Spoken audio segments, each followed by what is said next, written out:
Ladies and gentlemen, today is June 25th, 2023, and in today's video, ladies and gentlemen, I think I found the key. What exactly it is that makes gaming YouTubers popular on YouTube. Now, of course, all of you can be free to disagree with what I say in the entirety of the rest of this video, but I just want to give my intake on what I feel like makes gaming YouTubers really popular and what gives them their main sources of boosts within popularity, making them become well-known and established as an indie gaming YouTuber. So in today's video, guys, I'm going to talk about it and express my thoughts and know what all of you think about it as well. So without further ado, let's get this started.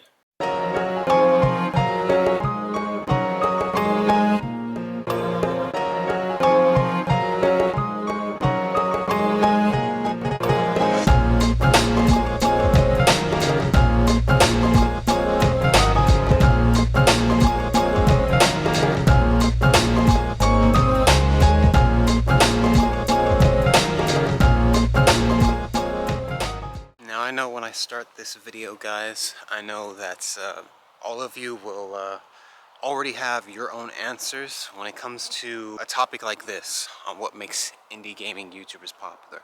Now notice how I specify it when I talk about gaming and how I'm not just specifically talking about gaming as a whole, but mostly with indie gaming YouTubers. I know that you guys will have like your own answers when it comes to like what exactly makes them popular. Now, for some of you, you might think that it's just a complete no-brainer, and that it's just simply if they play a popular indie game, duh. Like, no point of making a whole video about it. Like, that's the answer right there. But, you know, in all honesty, I feel like it's a little bit, like, more to it than that. I don't think it's just simply if an indie gaming YouTuber plays a popular indie game. I think there's a specific type of indie games that a gaming YouTuber needs to play if they want to become like popular on YouTube. Now, I feel like one of the best ways that I can kind of like prove my point when it comes to what I feel like makes, you know, gaming YouTubers, indie gaming YouTubers on YouTube popular is if we take a look back at the year 2015. I feel like in the years of 2014 and in the years of 2015, man, I feel like that was like such an amazing, like those were two such amazing years of like wanting to be like an indie gaming YouTuber, because I feel like there was just so many opportunities in those 2 years, mostly with like the type of indie games that I'm talking about. Now, if we're going to be talking about indie games on YouTube, guys, like I with those 2 years that I just mentioned right now, I want you both, or I want you guys to remember in both years of what would look like the type of like, you know, indie games that were like really the most popular during those years. Now obviously, you know, in 2014 we have Five Nights at Freddy's, and then in 2015 we had like plenty of games. We had like Geometry Dash, we had like Yandere Simulator, we had Five Nights at Freddy's 3 and Five Nights at Freddy's 4. We had Emily Wants to Play. So like there were so many games that were like really popular during those 2 years, guys. And I feel like when it came to those types of games, compared to say something like Poppy Playtime, like obviously I know like people will be saying that like those types of games are like all basically the same, because like they're all just popular indie games that YouTubers play for the sake of views. But you want to know something that's like really different from a game like Poppy Playtime versus a game like Geometry Dash, or not even Geometry Dash, we'll say Five Nights at Freddy's. You want to know what's the difference between a game like Geometry Dash? A game, I've been playing Geometry Dash lately, guys, so that's probably the reason why I keep saying Geometry Dash. But you want to know what's the difference between Five Nights at Freddy's and a game like Poppy Playtime? The difference between the two is that one of those games is a one-off. Basically meaning that you play that one game in just one video and you're basically done. And then when it comes to something like Five Nights at Freddy's, it's like it's not really like a one-off game, right? Because there's multiple sections within Five Nights at Freddy's. You have night 1, night 2, night 3, night 4, and night 5, hence Five Nights at Freddy's. And I feel like that right there, that's basically my answer right there, guys, of what I feel like makes indie gaming YouTubers popular on YouTube, like when it comes to the specific types of indie games that need to be played. Because with those types of games, guys, first of all, number one, they're popular, and number two, there's multiple sections to it. Now, I know some people might say, like, okay, well, I mean, with Poppy Playtime, like, doesn't it basically have multiple sections to it? Because, I mean, like, there's Poppy Playtime Chapter 2 and Poppy Playtime Chapter 3.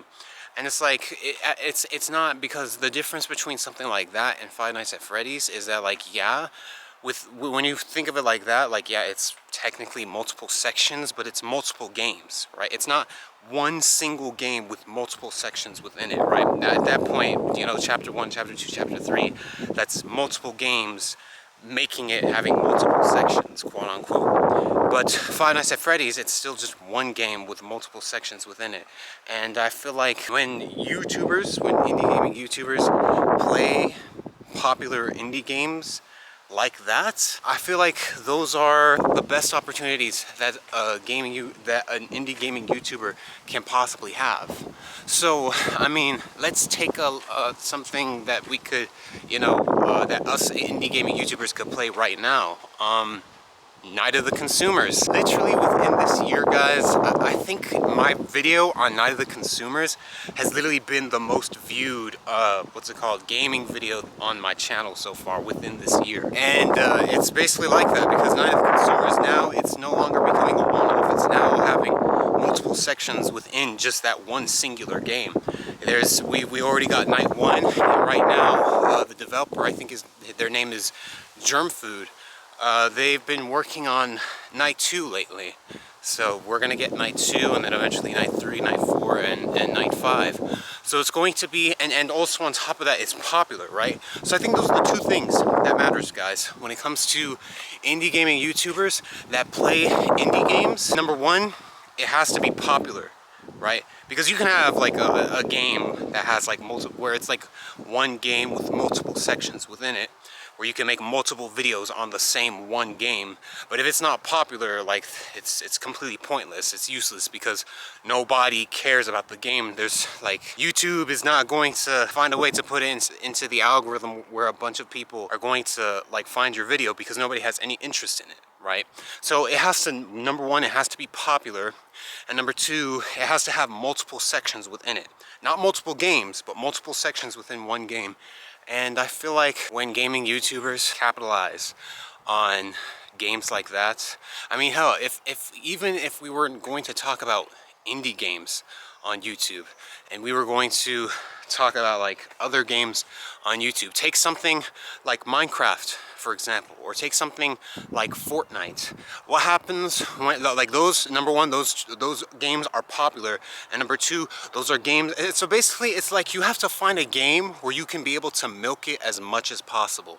So with something like Minecraft or Fortnite, what happens when those two popular games get a new update?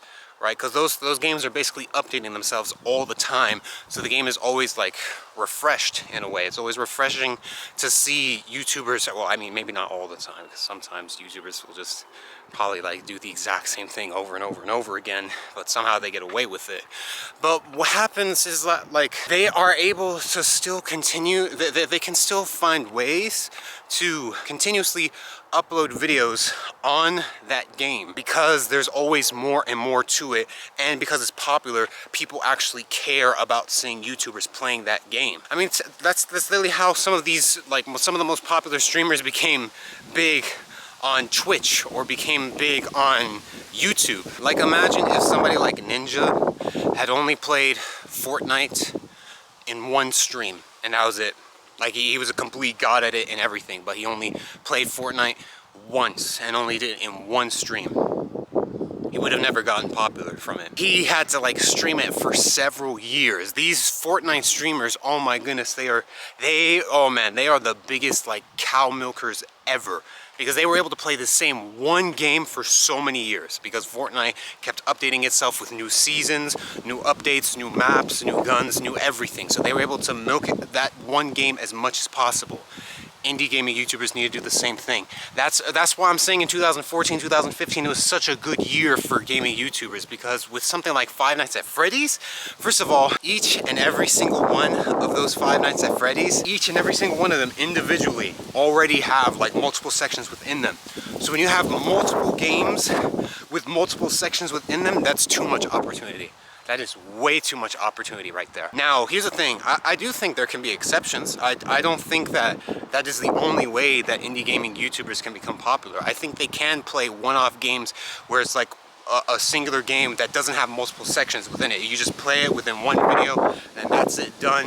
I think that, like, yeah, there are, you know, indie gaming YouTubers that are capable of becoming popular in such a way. But I feel like typically, usually speaking, generally speaking, I think that gaming YouTubers, indie gaming YouTubers on YouTube become popular by playing these games that are, you know, popular with multiple sections within them. So that leaves people like me waiting for those opportunities. Because if I'm gonna be completely honest, guys, we've been dry for like the past 2-3 years now, and that's literally when I started doing indie gaming, or just gaming on YouTube in general. So I started off at a time where the opportunities were somewhat dry, but that's why I feel like now that I understand this, guys, I think it was wrong of me to say that Poppy Playtime was going to make my channel popular. Now, this is for those of you that are not watching me for the first time ever. This is for people that have watched me ever since last year and have known how much I was trying to like hype up Poppy Playtime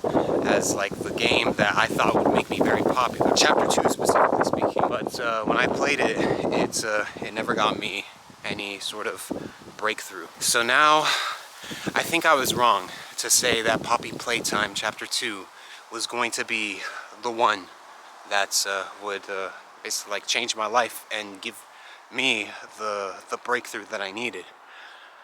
So now, if anything, guys, I think that the game that is going to give me the breakthrough that my channel needs is Friday Night Funkin'. If you guys remember, they in 2021, after week 7 finished, they uploaded a Kickstarter saying that they were going to upload, or that they were going to make a full version of the game. And if you guys read their blog, because I've read their blog myself, they said that there's going to be 20 weeks. If that is not one singular game with multiple sections within it, then I don't know what is. But now I feel like that is going to be the game that gives me the popularity that my channel needs, and quite honestly, what my channel deserves. I really do think that that's what's going to make indie gaming YouTubers on YouTube popular. And so I feel like with that, because you see, here's the thing, it's not like those types of games are always available, guys. That's why you always have to seize the opportunity when it's there, because you don't know when's the next time you'll be able to get it. And if, you know, unfortunately you don't seize that current opportunity, then you will just have to wait until the next opportunity arises. Because not every single video game in the world has been made. So there will always be new games being made, which means that there will be new opportunities that will always be available. And this is why the video that I made 2 months ago called Patience matters so much. You have to be patient with success, and that also means you have to be patient with opportunities, and also not just automatically assume that every opportunity you seize will automatically be the one that gives you the breakthrough, right? It could take multiple opportunities for you to become successful on YouTube. And so, in my case as an indie gaming YouTuber, even if Friday Night Funkin' isn't going to be the game that changes it for me, I now understand fundamentally that the games that I always have to look out for are those types of games where it's just one singular game with multiple sections within it. I will wait, and I will seize the opportunity with my hands, guys. So I will see you all within the next video, and until next time, everybody.